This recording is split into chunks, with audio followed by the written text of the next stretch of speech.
Bom, galera, eu tô bastante sumido aqui, né? Tenho tido muito trabalho e o meu trabalho não é só com o YouTube, né? Então, eu trabalho com fotografia, com edição de vídeo, com institucionais. Então, eu tô muito agarrado ultimamente, não tenho conseguido fazer vídeos, mas vim aqui fazer um.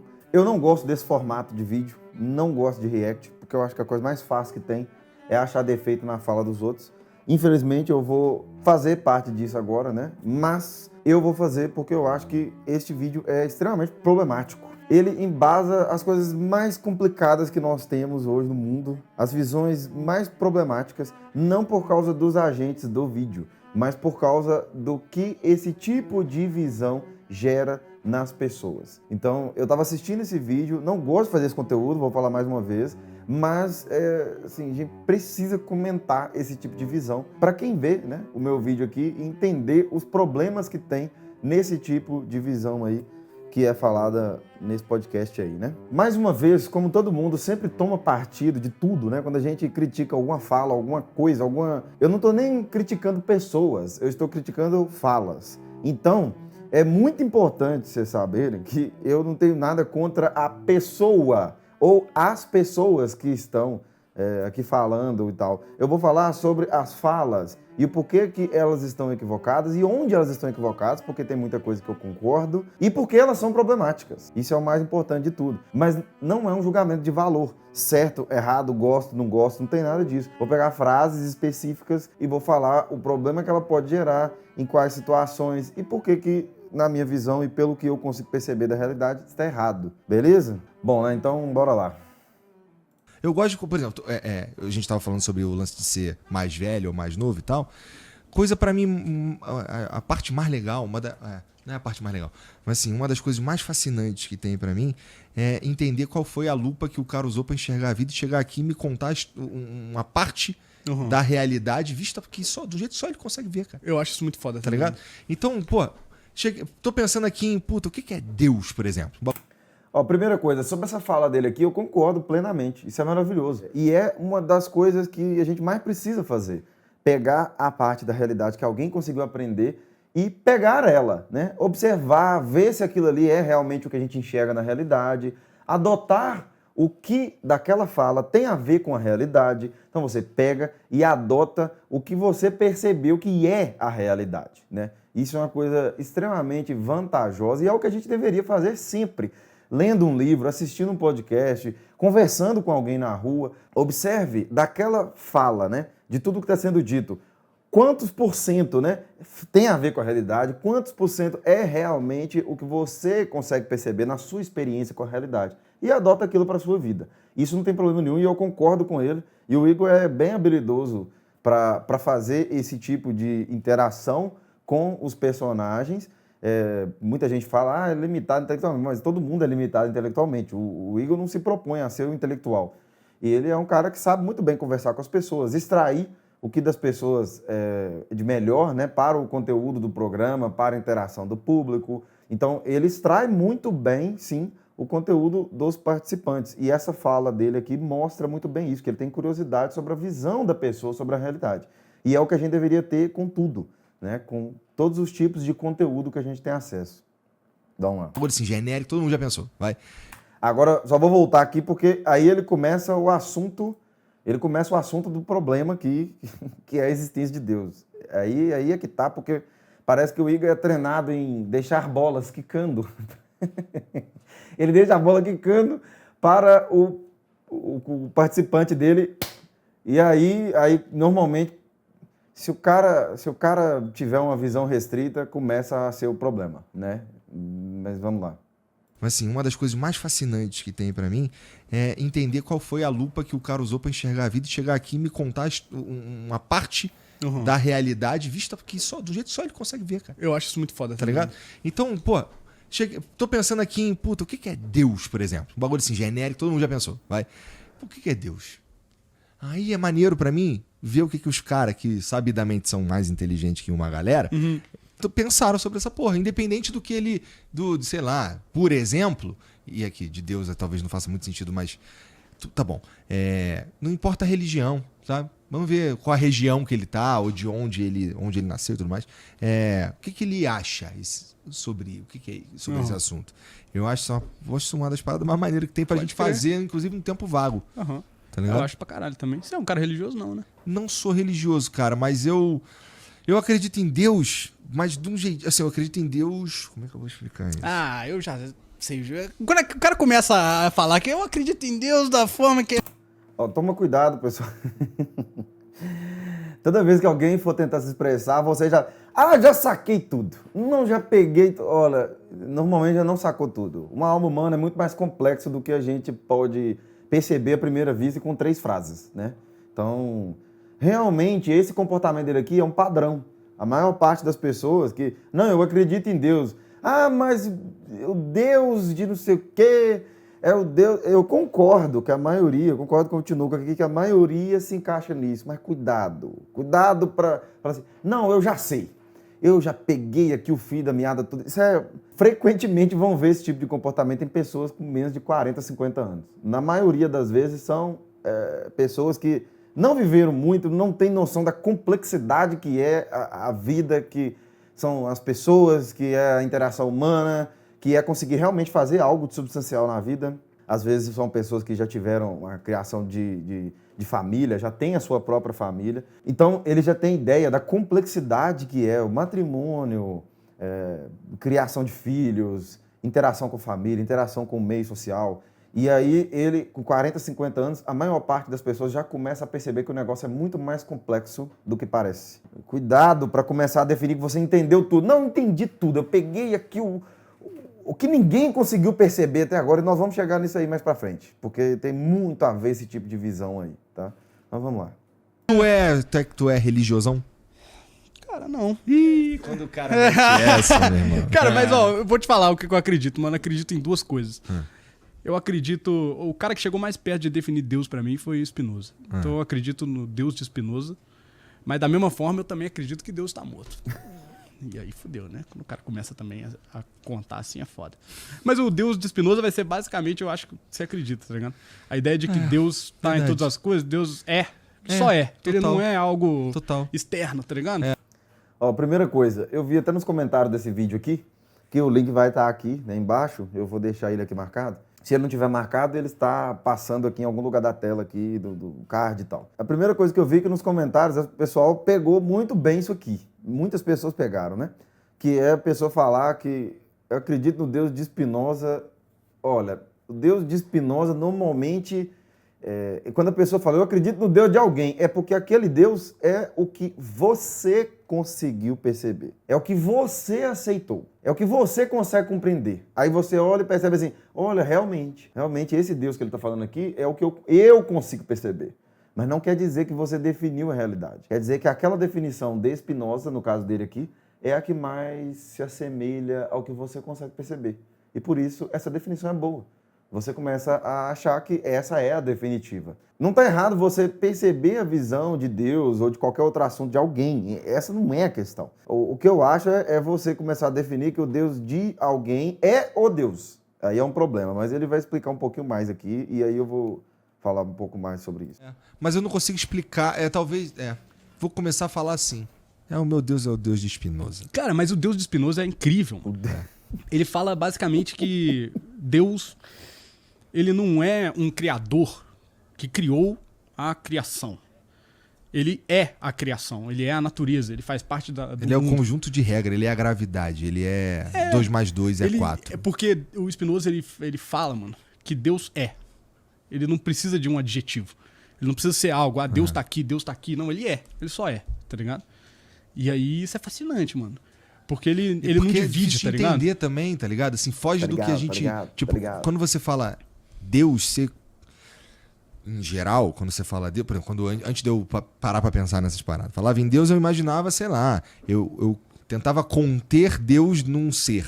Tá ligado? Mas é isso que as religiões fazem muito, você não acha não, mano? Acho. Criam uma figura de Deus. E, na verdade, Deus não... Mas o que o Spinoza fala é isso, mano. Ele fala que se um triângulo tivesse a oportunidade de definir Deus, ele definiria ele tendo 3 lados e a soma dos seus ângulos internos sendo 180 graus, tá ligado? Porque... Tudo que, se você for definir Deus, vai definir como um ser humano. Se ele percebe que as religiões nórdicas definiam Deus como um cara loiro, olho azul e os caralho. Na africana era sempre uma pessoa com a pele mais escura. E ele percebe que existe sempre uma relação entre a pessoa que está definindo Deus e um espelho que ela está tendo de si mesmo definindo. Primeira coisa que eu acho importante é que a gente ressaltar. Uma coisa é o que um filósofo fala, que as pessoas falam de Deus.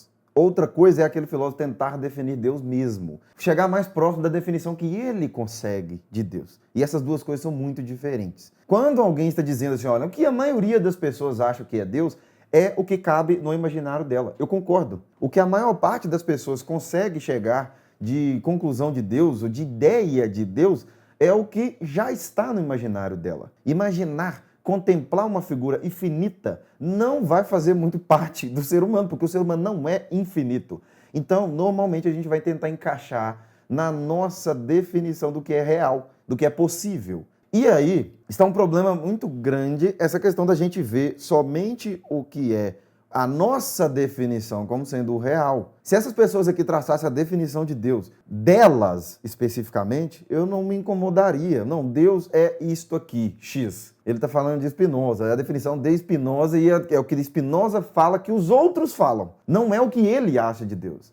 E aí, quando você vai tentar investigar Deus, você deveria se abrir à possibilidade de estudar os filósofos que tentaram chegar a uma definição ou uma descrição do ser.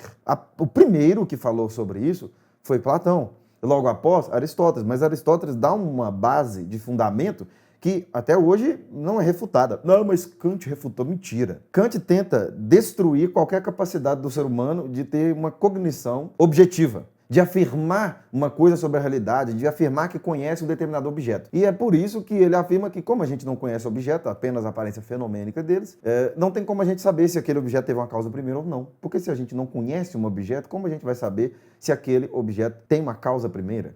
Na verdade, se tem causa daquele objeto e você vai remontando até a causa primeira. Mas aparências fenomênicas, né, é tudo o que a gente consegue perceber dos objetos. Então, se nós conhecemos o fenômeno de um objeto, é porque aquele fenômeno é o que nós podemos conhecer da realidade. Exemplo, se você olha para um cachorro, você tem a possibilidade de ver um cachorro por dentro e por fora ao mesmo tempo? Não. Mas esta limitação é de sua percepção ou é o cachorro que não pode se mostrar por dentro e por fora ao mesmo tempo? Então, se o cachorro tivesse a possibilidade de te mostrar por dentro e por fora dele, ele morreria. Porque uma coisa é te mostrar por fora. Beleza, você viu algumas características, viu algumas possibilidades que o cachorro tem, latir, correr e tal. Outra coisa é você perceber que o interior daquele cachorro é dotado de tal e tal órgão. Mas do mesmo cachorro você pode fazer isso ao mesmo tempo? Não. Se você abrir um cachorro, ele não pode mais ter a potência de latir, porque ele está morto. Então, eu estou falando de cirurgias, tá, pessoal? Estou falando de você abrir para conhecer mesmo. Então, e mesmo durante uma cirurgia, você não pode ver um cachorro latindo durante uma cirurgia. Você abre, dá anestesia geral e aí o cachorro vai latir? Não. Você está contemplando o interior, mas ao mesmo tempo você não pode contemplar o exterior. E aquilo não é uma limitação do ser humano, é uma limitação do próprio objeto. E isso está muito bem definido em João de São Tomás. João de São Tomás é um filósofo português que mostrou que as aparências fenomênicas é a realidade. Nós não conseguimos ver todas as possibilidades de um ser. Então o que a gente vê são partes dele. E talvez outras possibilidades daquele ser nós só veríamos se aquele ser estivesse morto. Mas as primeiras características daquele ser a gente não veria. Esta descrição de Kant para as aparências fenomênicas e aí partir para a ideia de que o conhecimento próximo que o ser humano vai ter é quando vários seres humanos estão pensando a mesma coisa, isso aí não abole, né? Não destrói nada a concepção de Aristóteles da causa primeira do universo. Porque os objetos que nós estamos vendo, eles são reais sim. Você está percebendo um fenômeno por meio da sua percepção, da sua presença e percepção. Mas aquele fenômeno é o que o objeto consegue te apresentar. Um livro fechado consegue te mostrar as letras dele no interior, ao mesmo tempo que mostra a capa toda formadinha, pronto? Não. Ou você vê uma coisa ou vê outra. Mas não é a sua limitação, é a limitação do próprio objeto, segundo a realidade. Então, isso não descredibiliza em nada a visão de Aristóteles do primeiro motor imóvel, que é provavelmente a primeira tese fundamentada de Deus. Então, essa descrição de Spinoza que ele está dando, ela não é errada. Deus é, sim. É necessário adjetivá-lo para que ele exista? Não. Deus não precisa que nós o descrevamos para que ele exista. Beleza? A existência dele nos precede, não só precede a nossa descrição. Porém, não quer dizer que Deus não possa ser descrito e que Deus não tenha outras possibilidades que nós sim podemos contemplar. Então, falar que simplesmente Deus é, não tente definir mais e pronto. Não é assim que funciona, porque é possível descrever mais coisas sobre Deus. E as religiões são tentativas de descrever uma doutrina de conduta feita por seres humanos de alguma revelação. No caso da cristã, é da revelação de Jesus Cristo. No caso dos judeus, é da revelação de Moisés. Então, e outras religiões têm outros profetas ou revelações, enfim. E aí tem algumas também que não têm profetas, mas tem outros sistemas. Agora, o fundamento metafísico de todas estas religiões é o mesmo. É por isso que, se você buscar a definição de Deus na maior parte dos lugares, alguma coisa vai coincidir. Por quê? Porque eles estão olhando para a realidade. Eles contemplam Deus na realidade, que é parte do que ele falou aqui. Deus ele está presente em cada ação. Ele é o conjunto, o Igor falou, ele é o conjunto de possibilidades. Até as leis da física são parte de Deus. É óbvio, Deus não existe porque foi o Big Bang. Ah, tá. É maravilhoso isso. Big Bang.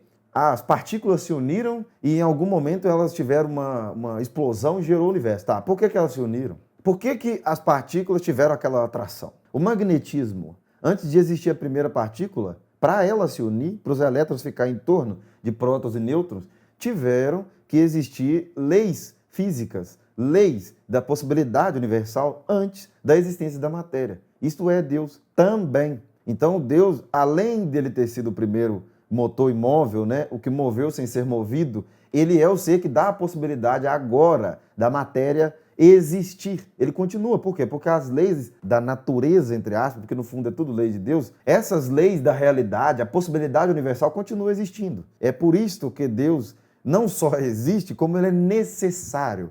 Deus é. Concordo, Deus é, não precisa adjetivá-lo para que ele exista. Mas não, essa frase, ela não exclui o nosso dilema em tentar buscá-lo. O próprio Igor falou aqui no início do programa que praticamente todos os seres humanos que chegaram à fase adulta já se perguntaram o que é Deus. Isto é um chamado, isto é meio que o nosso algoritmo, né? A nossa alma, tendo chamado por Deus. E isto é certeiro. Todo mundo tem uma pergunta, um questionamento que vai além de si próprio, que vai além da própria vida, que pergunta sobre a morte. Ah, mas eu nunca tive, falou a pessoa de 12 anos de idade. É quando você chegar em 50, 60, quando você tiver a primeira não, né, que não quer dizer que todo mundo vai ter, mas quando você tiver uma doença terminal, se tiver, ali você vai perguntar o que tem após a morte. O que vai além da minha existência, se é que alguma coisa vai. Esta é a questão. E todo mundo tem isto, a menos que você nunca tenha se perguntado, que é muito difícil, e você morre de acidente aos 5 anos de idade. Tá, não vou falar que todo mundo tem, mas o ser humano tem esse chamado natural. É por isso que eles estão tendo essa conversa aqui, é por isso que eu estou gravando esse vídeo, e é provavelmente por isso que você está assistindo isso aqui. Bom, vamos lá. Deus, tá ligado? E, enfim, eu acho isso, mano. E aí, com relação ao Deus está morto, que as pessoas sempre acham que tá falando de literal, né? Deus literal. Mas eu acho que é um pouco o conceito de Deus, tá ligado? O Nietzsche, quando ele fala disso, sobre Deus está morto, ele não tá falando que Deus literalmente morreu. Até porque né, nem acreditava em Deus, né? Como é que algo que ele nem acreditava vai morrer, né? Ele tá falando que o conceito de Deus está fazendo menos parte da sociedade. As pessoas estão levando menos Deus em consideração pra... Até aqui, perfeito. E eu concordo, tá? Não discordo em nada, nem do que ele tá falando, nem de Nietzsche, tá? Tomar suas decisões e fazer as coisas que eles querem fazer, tá ligado?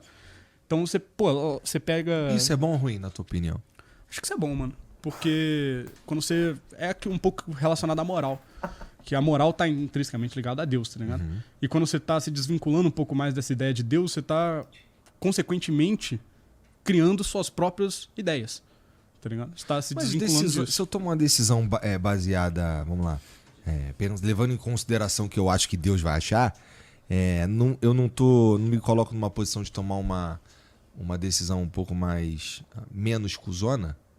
Acho que não necessariamente. Boa, cara. Eu tô só fazendo advogado do diabo, porque na verdade eu concordo com isso.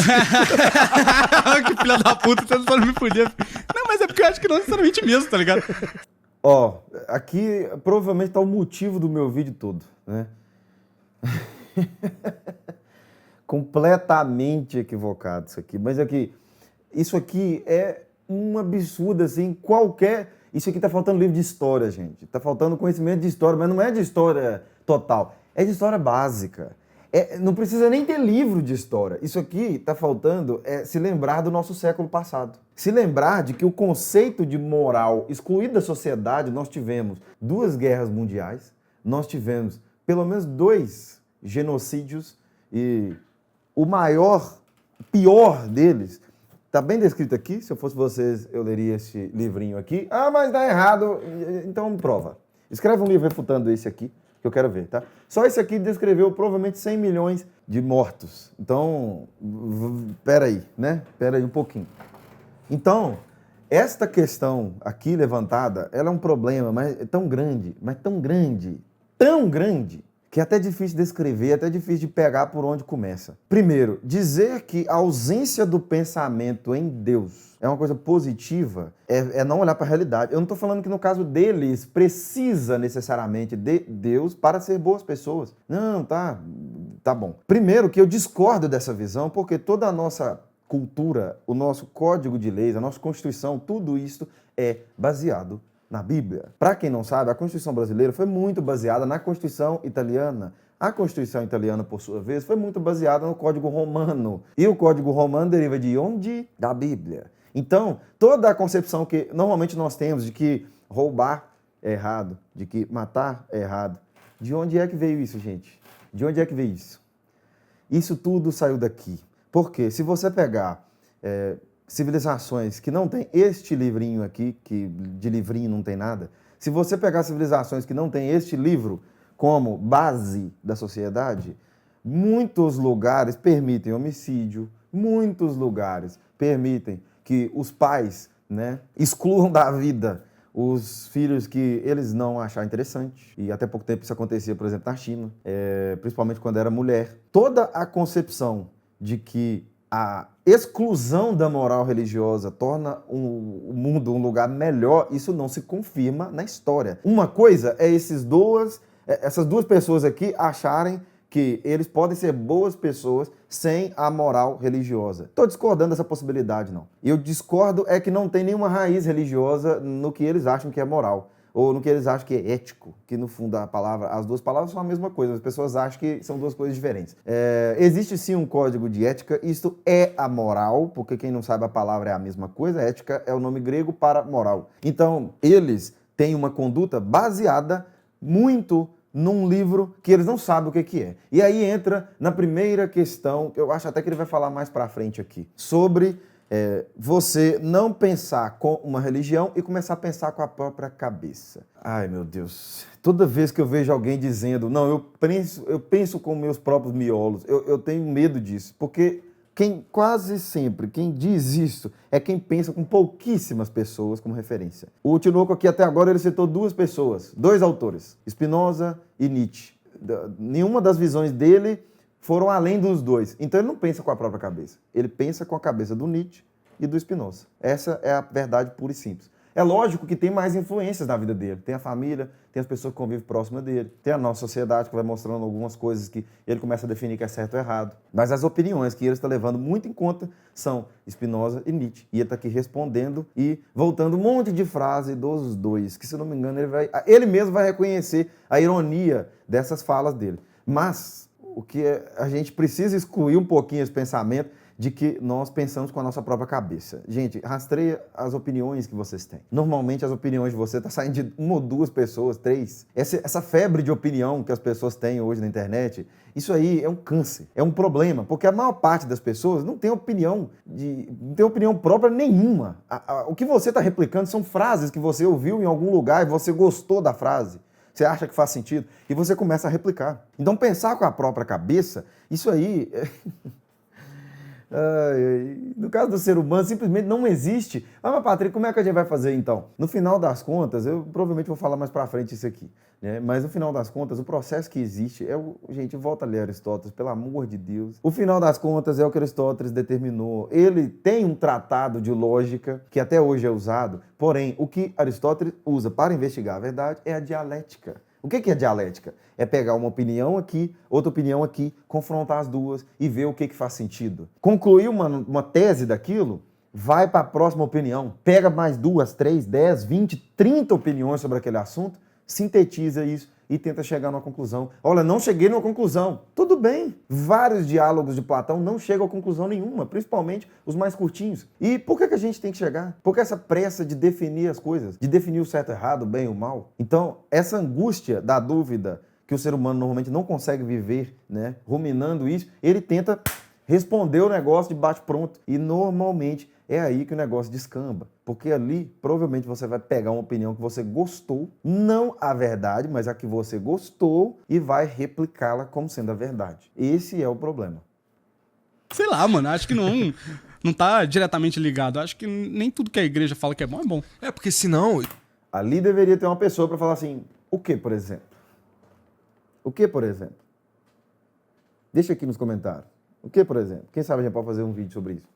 O que? Chesterton fala que quase sempre quando a gente está tacando pedra na igreja, nós, na verdade, estamos tacando pedra num padre ou num cristão, alguém que se diz cristão, e não na igreja. Ele também fala que quase sempre quando a gente está tacando pedra no homem, na verdade, nós estamos tacando pedra em um homem. 1 ou 2, 10 que seja. Esses 10 representam todos os homens? Esta é a questão. E, mais uma vez, voltemos a Aristóteles. A dificuldade que é, pessoal, traçar uma premissa, né, uma afirmação totalmente universal, que não pode ser excluída em nenhuma hipótese, que nenhuma situação é contrária a ela, isso é muito complicado. É por isso que Aristóteles não usava, na maioria das vezes, a lógica para suas investigações, ele usava a dialética. Porque traçar uma premissa universal é muito difícil. Tenta colocar para você mesmo uma afirmação que em nenhuma hipótese ela é contrária. Começa a perceber nas suas falas.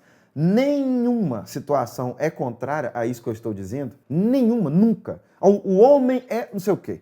A mulher é não sei o quê. Nenhuma mulher sai disso. Nenhuma. Tá vendo a dificuldade que é para traçar uma premissa? É por isso que a lógica normalmente não é utilizada nas deduções não é dedução, né? Nas investigações de Aristóteles. É a dialética. E um cara tão sábio como Aristóteles, para mim, o mais sábio que já pisou na Terra, no Ocidente, pelo menos, tirando Jesus Cristo, né, que é o verbo divino, ele tinha uma dificuldade e uma calma enorme para definir coisas, para traçar coisas que não são de outro jeito. É assim. Agora nós vemos qualquer pessoa de 15, 16 anos tem o mundo definido. Mas aí volta no que eles estão falando. Normalmente as pessoas definem os seres, as pessoas, as motivações pelo próprio horizonte de consciência, pelas capacidades que aquela própria pessoa tem de definir a realidade, e não com a realidade de fato. Eu defino o homem pelo que eu conheço de homem, não pelo que é o homem real.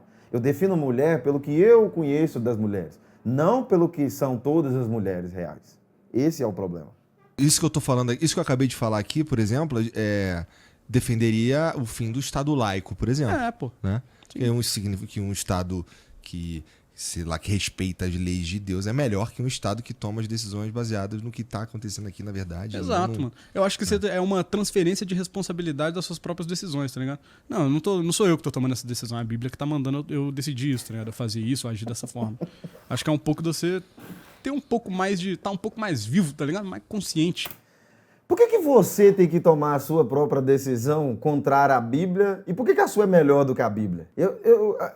O contraponto aqui ele é muito importante, porque é simplesmente virar para a pessoa e falar assim, olha, qual é a sua afirmação que é melhor do que a Bíblia? O cristianismo pautou o mundo até agora durante 2000 anos. A maior parte dos países do mundo só são o que são. Os Estados Unidos, gente, tem uma formação profundamente cristã, principalmente protestante. A Europa quase inteira, tudo que praticamente tem de bom ali é cristão.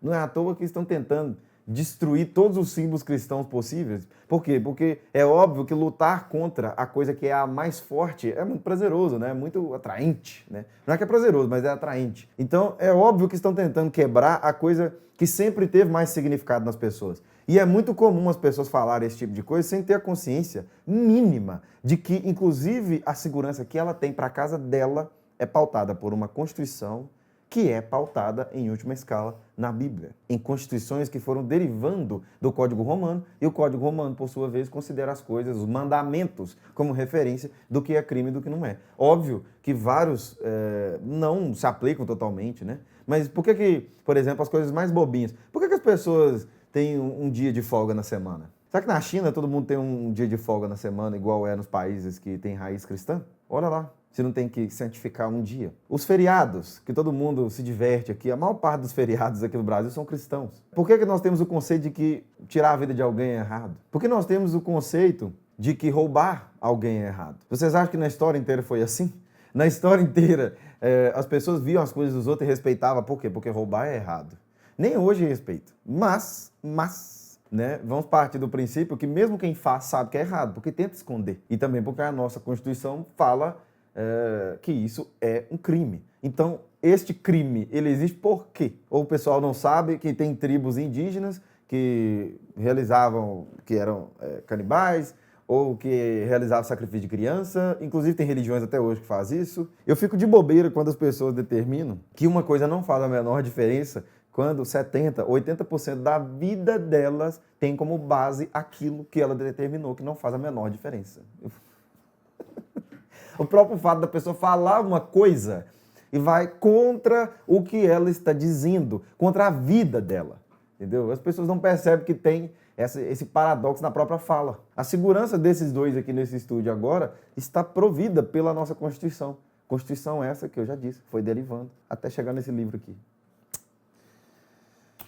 Fazer suas próprias escolhas, independente do que as pessoas acham, tá ligado? Do que a igreja... E aí é o problema das próprias escolhas, entendeu? Gente, não existe próprias escolhas.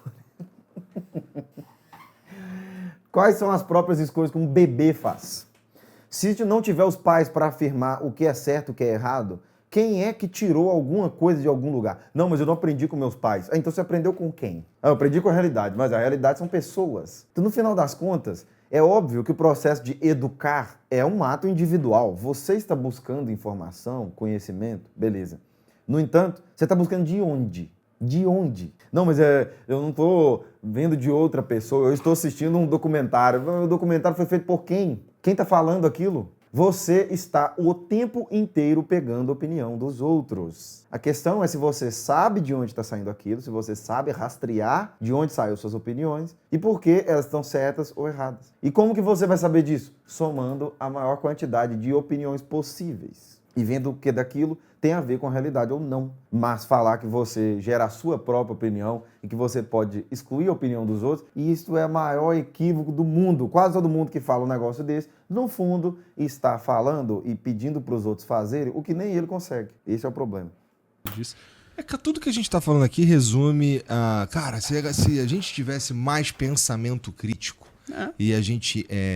tomasse nossas decisões ou formasse as nossas opiniões de um jeito que a gente pensasse ao fazê-lo, tava bom.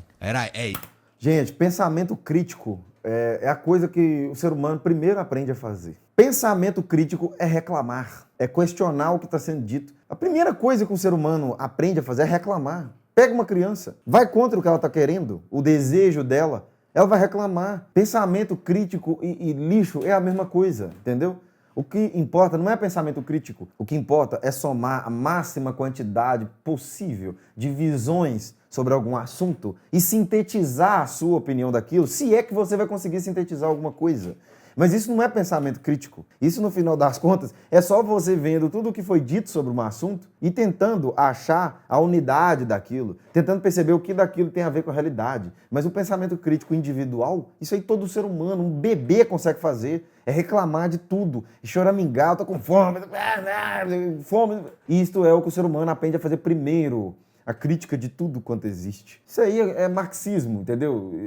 Pelo amor de Deus, gente. Isso é a coisa mais absurda que existe. O que o ser humano aprende a fazer primeiro é a crítica. O que o ser humano mais maduro consegue fazer é perceber assim, olha, eu não sei nada. Eu não faço a menor ideia do que eu estou fazendo, do que eu estou falando, de onde veio minhas ideias, e eu vou investigar isso. Isso é coisa de alguém maduro. Agora, reclamar de tudo, criticar tudo, isso aí qualquer adolescente de 12 anos de idade, 10, é capaz de fazer. E nós estamos vendo aí, né? Que coisa maravilhosa, que é todo mundo criticando tudo ao mesmo tempo, ninguém escuta ninguém. A minha opinião é a realidade em si, né? Eu sou o novo Deus. Pelo amor de Deus, gente.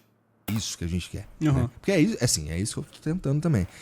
Quando os caras vêm aqui, eu falo, putz, o mais importante aqui na real é a conversa, cara. Eu sou coadjuvante, você também. O que a gente tá produzindo aqui pro cara colocar a lente da vida dele, o que ele viveu, tudo que ele viveu até agora. A minha história é diferente da tua, que é diferente de quem tá ouvindo a gente. E isso leva a conclusões diferentes, né? Então pega o que a gente tá falando aqui, chega às tuas conclusões, mas pensa. no processo. Você tem que pensar um pouco. Tá vendo? A crítica que eles estão dizendo, na verdade, é a dialética. É ouvir as pessoas. Só que eles não estão pensando na palavra. Não existe o pensamento na palavra. Não é criticar tudo. É ouvir todas as visões possíveis daquele assunto. E, não, mas eu vou ouvir todos os comentários sobre um determinado assunto. Não precisa ouvir todos, mas ouve os dos mais sábios. Rastreia sobre aquele assunto que você quer investigar quem são os mais sábios e busca a informação daqueles mais sábios sobre o assunto. Depois que você ouvi-los, a existência de Deus é um exemplo. Busca as opiniões dos mais sábios. Depois que você ouvir tudo, aí você sintetiza, talvez, a sua opinião. Para este assunto,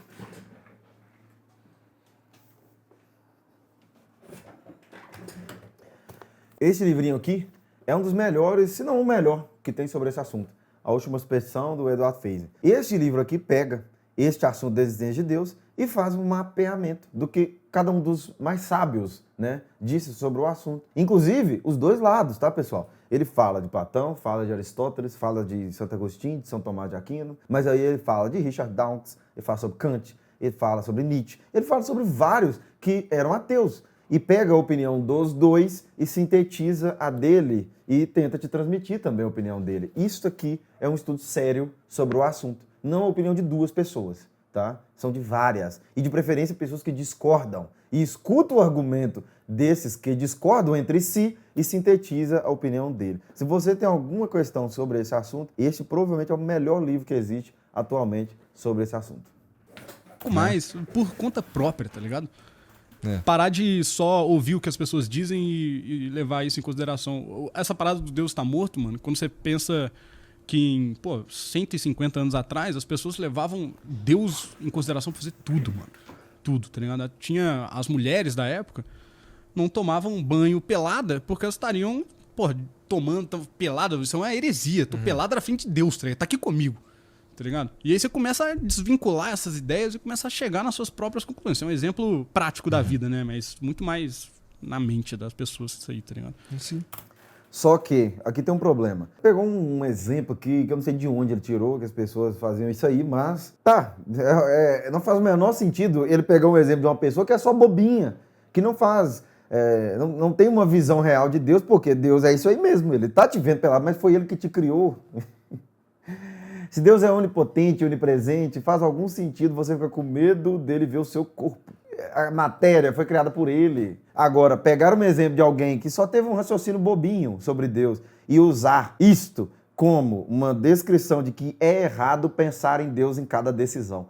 Isso aí é ridículo, né? Ridículo. Por quê? Porque o Estado laico, ele é um problema por si só. Eu até coloquei lá nesse vídeo, nos comentários. Pensar em Deus em cada decisão é ruim, tá? O Brasil hoje, só no Brasil, 50 mil homicídios por ano, 50% dos casamentos, né, civis não passam dos 10 anos, mais de 50% das crianças não são criadas com o pai. E é óbvio, hoje eu não precisa nem falar as consequências que tem na cabeça de uma criança de ser criada ou só pela mãe ou por nenhum dos dois, por avós, ou só pelo pai também, que tem problema também.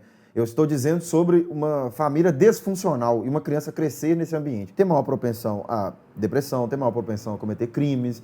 Então, tudo isto deve ser levado em conta quando você diz que uma pessoa tomar decisões pensando em Deus é ruim. É ruim por quê? Quando você olha para a realidade, né, para a sociedade, e cada vez as pessoas tomam menos decisão pautada em Deus. E cada vez a taxa de crimes aumenta, a taxa de homicídios aumenta, a taxa de divórcio, de família fracassada aumenta, a taxa de depressão aumenta. Ah, mas as pessoas precisam de Deus. Não, estou falando precisa, gente. É a consistência da realidade. É o chamado de Deus. Leia este livro aqui, gente.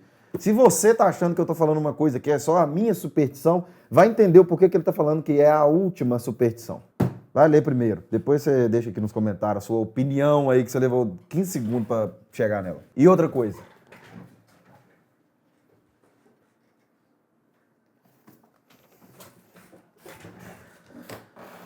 Esse livrinho aqui, que é maravilhoso, de Santo Agostinho, Confissões, provavelmente é o melhor livro que existe para definir uma autocrítica, para definir um exame de consciência genuíno.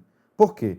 Porque quando você tem um observador onisciente, onipresente, como o seu relator, né? Como o seu observador, não tem como você mentir. Repara o seguinte, se você é casado e cometeu um adultério, Tem como você mentir para sua esposa? Talvez seja possível você passar o resto da sua vida sem contar para ela. Agora, para um observador onisciente, é possível? É possível mentir? Então, em Confissões, Santo Agostinho debruça em cima de cada sensação que ele já teve e várias vezes ele até fala, olha, eu poderia descrever isso aqui, mas o senhor já sabe. Ele sonda os seus corações. Ele sonda o seu coração nesse momento, o que você está pensando. Este tipo de exame de consciência, ele é o melhor que existe. Não é só porque ele é o melhor, ele é a realidade. Ele é a realidade. E é por isto que as sociedades que foram baseadas no princípio da existência de um Deus onipresente e onipotente sempre foram mais moralmente corretas. Por quê? Porque o ladrãozinho, ele não está pensando, né? Se ele tiver Deus como presença real, se ele souber o que é Deus, né? Não estou falando só de ter um crucifixo no peito, não. Estou falando de realmente saber o que é Deus. Se ele tivesse a consciência do que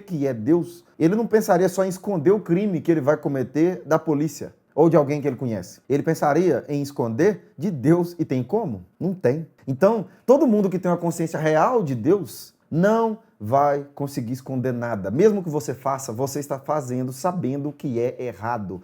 Tem como existir um exame de consciência mais verdadeiro do que isso? O adultério no casamento é um excelente exemplo. Você promete no matrimônio lá ser fiel. Se você não honra esse compromisso, necessariamente a sua esposa vai saber? Talvez não. Talvez ela nunca saiba. Mas Deus sabe. Porque você não está confessando para alguém que é uma pessoa que você vai lá e conta o que você quiser. Você está confessando para alguém que sabe os seus sentimentos que nem você sabe sobre si. E isso faz toda a diferença para a conduta das pessoas no dia a dia. Estado laico, pessoal, não existe. Investigue isso. Toda sociedade que foi se laicizando, né, que foi tirando uma religião como a referência da conduta, todas sucumbiram. Todas. As sociedades que duraram mais tempo foram as que tiveram algum princípio de, primeiro, metafísica de Deus, o princípio e de que ele está em todo lugar, tudo ao mesmo tempo, né? Como diz o filme. E, ao mesmo tempo, tentar deduzir das revelações divinas uma origem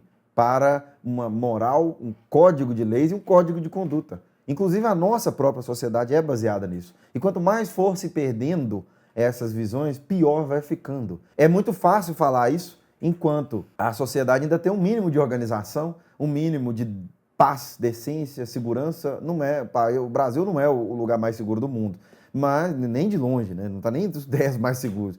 Mas ainda é um coeficiente de segurança razoável.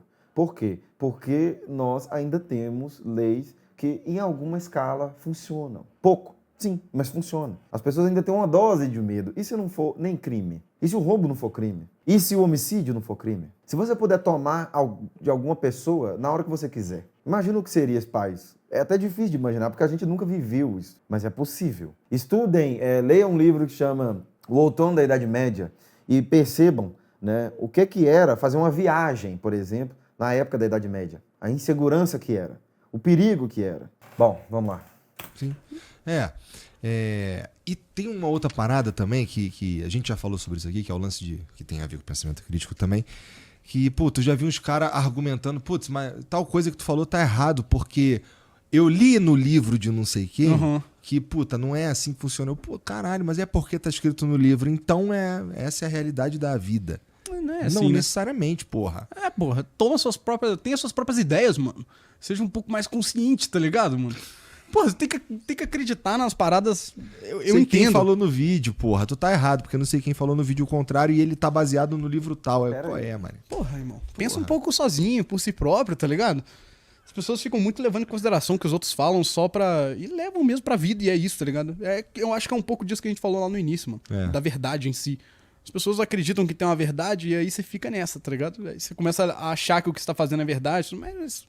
O que é verdade, né? Afinal de contas, tá ligado? Pois é, eu tento viver a vida de um jeito que... Se pergunta se eu acredito em Deus, eu ia te dizer que eu vivo a vida como se Deus existisse, entendeu? De certa forma eu acredito, tal.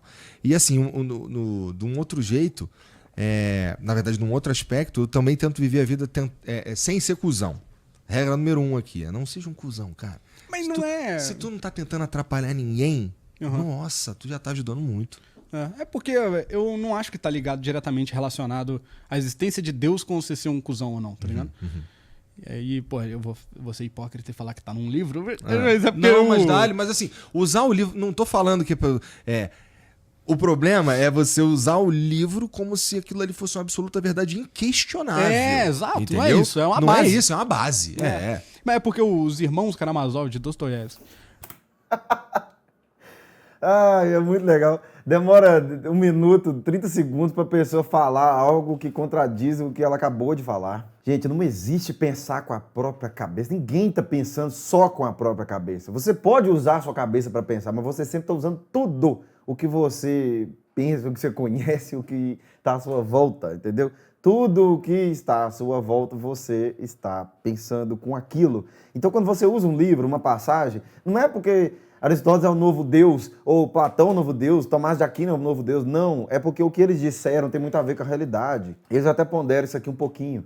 O que você não pode é considerar qualquer um que fica citando livros, né, tá errado. Por quê? Porque está citando livros? Não.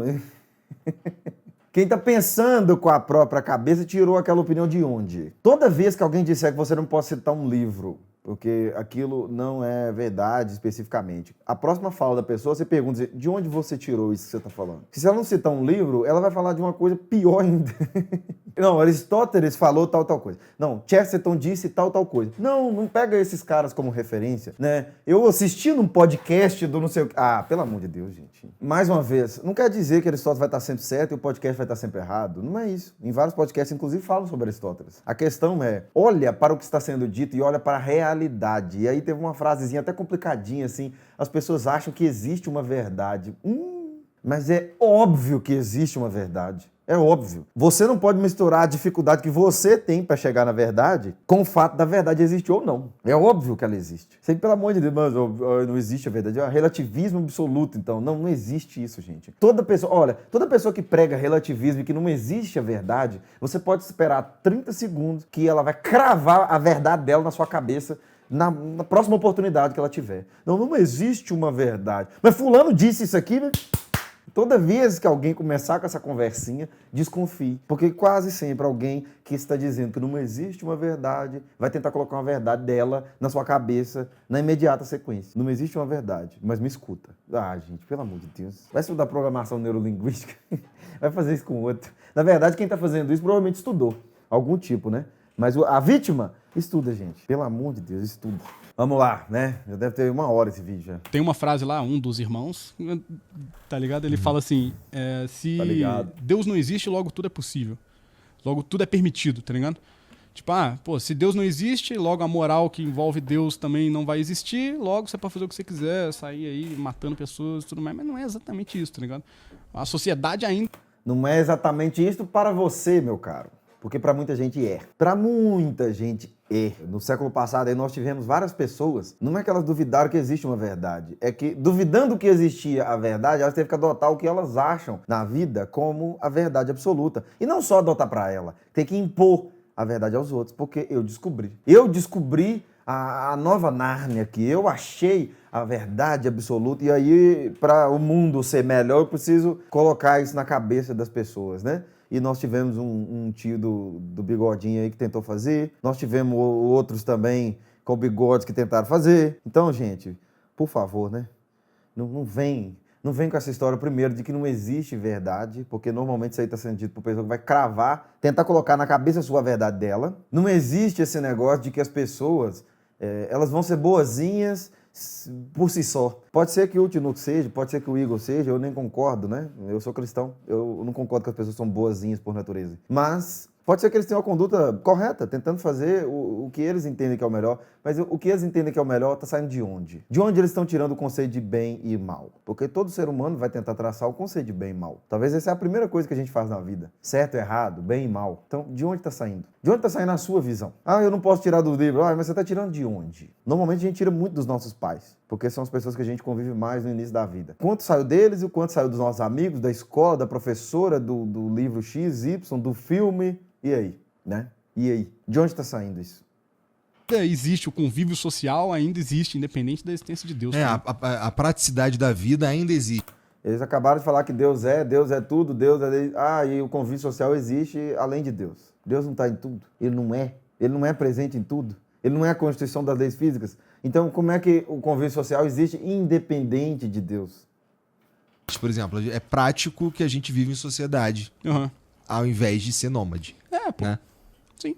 Eu acho que é importante a gente ter esse próprio pensamento crítico pra você não ficar... Você não vai ser só uma marionete, tá ligado? Não vai ser só um cara que vai viver a vida acreditando no que os outros acreditam e quando alguém te pergunta, e aí, mano, o que você acha? Você fica meio, porra, não sei, tá ligado? Tipo, porra.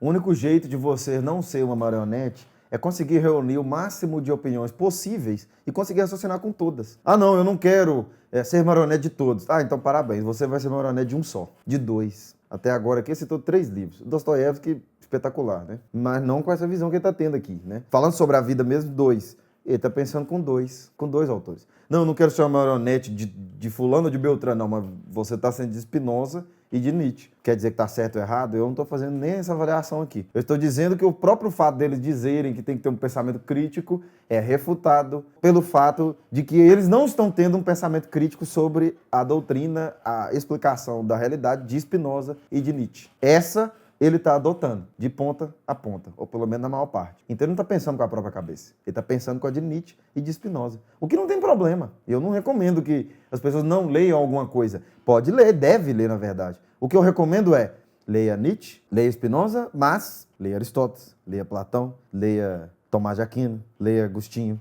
leia Louis Ravel, leia Kant, leia... Mas, pelo amor de Deus, gente, leia algo que contradiz as opiniões que você já tem. Coloque as suas teses em xeque, em questionamento. Porque é só assim que você vai testá-la e ver se realmente ela é a verdade ou se você está derivando de alguma outra coisa, né? E rastrear de onde é essa coisa e de quem é essa opinião. Porque essa conversinha aí de pensamento crítico, de pensar com a própria cabeça, no final das contas, isso aí não existe. A pessoa que começa a pensar com a própria cabeça, ela tem que ter acumulado umas 200 cabeças na cabeça dela. Umas 200 cabeças de sábios. Para começar a raciocinar com visão até a sua própria opinião, né? E detalhe, se a opinião sua for pior do que a de Lavelle, Leibniz, Aristóteles, qual é o problema de você adotar? Se você olha para a realidade e vê que esses homens chegaram a uma descrição muito próxima da realidade, por que você não pode adotá-las? Por que a sua é melhor? Além de rastrear de onde saiu sua opinião, rastreie também se você não está defendendo o seu ego, né, acima da realidade. Não, eu quero defender isso aqui porque é o que eu gosto, é o que eu acho legal e pronto. Ah, mas aquilo ali faz mais sentido. Não, mas é o que eu gosto. Não, eu não quero adotar a opinião dos outros. Aí a minha é uma bosta, mas eu tenho que ficar com ela. Isso não faz o menor sentido, entendeu? E eu acho que ninguém faz isso. No final das contas, se você percebe que a sua opinião é uma bosta, você cede e você adere a de alguém.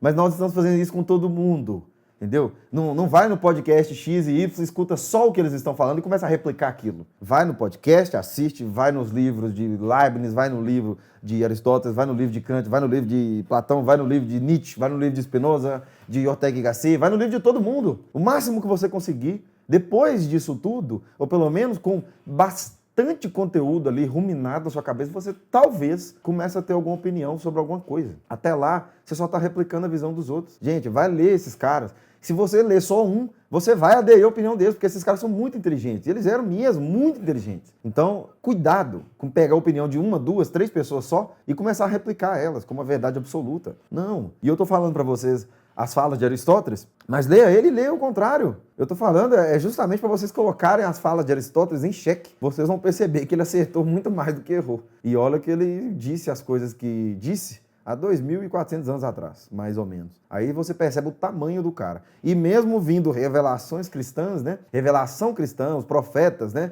E a vinda de Nosso Senhor Jesus Cristo, mesmo assim, praticamente tudo que o cara disse, a espinha dorsal do que ele disse, se manteve intacto. A gente continua percebendo a realidade mais ou menos como ele via. Tem alguns detalhes que saem fora, mas a espinha do que ele disse, 2.400 anos depois, e muitas histórias, muitas guerras, muitas lutas, muitas revoluções, o que ele disse continua valendo em sua maioria.